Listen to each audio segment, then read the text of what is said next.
Hello friends, तो कैसे हैं आप सभी लोग। स्वागत है आपका हमारे यूट्यूब चैनल पर। आज हम आपके लिए क्वेश्चन पेपर लेके आए हैं। एमएससी फोर्थ सेमेस्टर का फोर्थ पेपर लेकर आए हैं, जो पेपर का नाम है एनवायरमेंटल बायोलॉजी पॉल्यूशन इकोलॉजी। ये 40 मार्क्स का आता है और 3 घंटे का समय मिलता है इसके लिए। तो आइए वीडियो को करते हैं शुरू। तो इसमें सेक्शन ए में पूछा जाता है ऑब्जेक्टिव क्वेश्चन। इसमें 5 ऑब्जेक्टिव क्वेश्चन पूछे जाते हैं। इसमें फर्स्ट ऑब्जेक्टिव क्वेश्चन जो 2026 में पूछा गया है, इसमें पूछा गया है पहला क्वेश्चन कि कौन सा निम्नलिखित में से द्वितीयक प्रदूषक का उदाहरण है।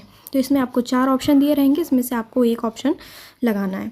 ठीक है। फिर सेकंड ऑब्जेक्टिव इसमें पूछा गया था कि कौन सा प्रदूषक मिनीमाटा रोग के लिए उत्तरदायी होता है, इसमें से आपको लगाना है। ठीक है।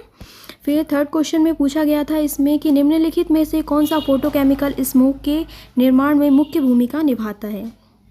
इसके लिए भी 4 ऑप्शन दिए गए हैं और आपका इसको सही आंसर लगाना है। फिर 4 नंबर के क्वेश्चन में पूछा गया है कि बीओडी का उच्च मान क्या सूचित करता है। ठीक है। फिर आपको 5 नंबर का ऑब्जेक्टिव पूछा गया है पुस्तक लिखी जिसने प्रदूषण के बारे में जागरूकता बढ़ाई, किसने बढ़ाई है, इसके बारे में आपको लिखना है। ठीक है। अब हम आते हैं सेक्शन बी पे। सेक्शन बी में आपको शॉर्ट क्वेश्चन पूछे गए हैं 5, जो 2 नंबर के होंगे। ठीक है। इसमें फर्स्ट क्वेश्चन पूछा गया है फर्स्ट यूनिट से, प्रदूषण की देयर सॉल्ट लिमिट से क्या अभिप्राय है। ठीक है। इसमें आपको आंसर लिखना है। फिर इसके लिए फिर नेक्स्ट क्वेश्चन आपसे पूछा गया है सेकेंड यूनिट से।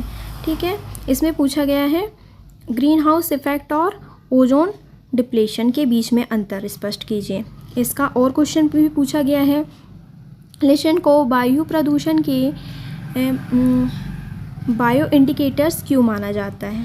ठीक है। ये वाला क्वेश्चन, इसके अथवा में आप ये कर सकते हैं या अथवा वाला क्वेश्चन कर सकते हैं, दोनों में से एक कर सकते हैं। थर्ड यूनिट में आपसे पूछा गया है 4 नंबर का क्वेश्चन बायो एक्यूमुलेशन और बायो मैग्निफिकेशन के बीच में अंतर बताइए। ठीक है।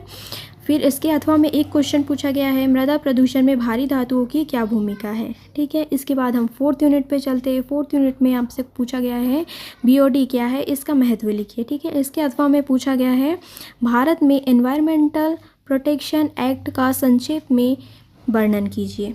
ठीक है। इसके बाद हम 5 यूनिट के क्वेश्चन पे आ जाते हैं। इसमें पूछा गया है बायो रेमेडिएशन क्या है, इसके प्रकार लिखिए। ठीक है। इसके अथवा में पूछा गया है क्रोमेटोग्राफी के सिद्धांत की व्याख्या कीजिए। ठीक है। अब ये 5 नंबर के जो 5 क्वेश्चन हैं 2 नंबर वाले, वो ख़त्म होते हैं। अब इसके बाद हम सेक्शन सी पे आते हैं, जहाँ पे आपको 5 क्वेश्चन पूछे जाएंगे 5-5 मार्क्स के। ठीक है। तो आइए आगे बढ़ते हैं। इसमें आपको 5 मार्क्स के लिए फर्स्ट यूनिट से एक क्वेश्चन पूछा गया है। इसका जो फर्स्ट यूनिट से क्वेश्चन पूछा गया है, इसमें पूछा गया है विश्व और भारत में प्रमुख पर्यावरणीय आपदाओं का वर्णन कीजिए और उनके प्रभावों को विश्लेषण कीजिए। ठीक है। इसके अथवा में पूछा गया है भारत में जनसंख्या के स्रोत, प्रकार तथा वर्गीकरण की व्याख्या कीजिए तथा भारत में जनसंख्या का वर्तमान स्थिति की विवेचना कीजिए। ठीक है।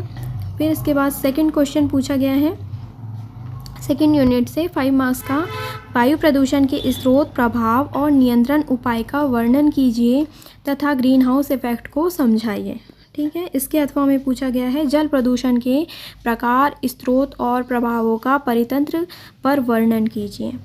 फिर थर्ड यूनिट पे हमको एक क्वेश्चन पूछा गया है 5 मार्क्स का ठोस अपशिष्ट और अस्पताल अपशिष्ट के निपटान की समस्या तथा उनके प्रभावों का विश्लेषण कीजिए।